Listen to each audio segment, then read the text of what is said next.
Hello friends, welcome back to my channel. এসো লিখি আর পড়ি।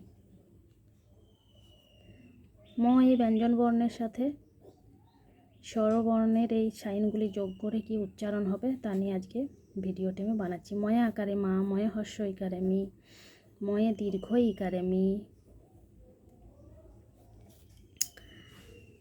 ময়ে হর্ষ উকারে মু, ময়ে দীর্ঘ উকারে মু, ময়ে রিকারে মৃ, ময়ে একারে মে, ময়ে ঐকারে মই, ময়ে ওকারে মো, ময়ে ঔকারে মো,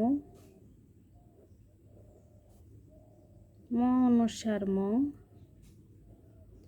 ম বিসর্গ ম। যদি ভিডিওটি ভালো লাগে অবশ্যই একটা লাইক করবেন।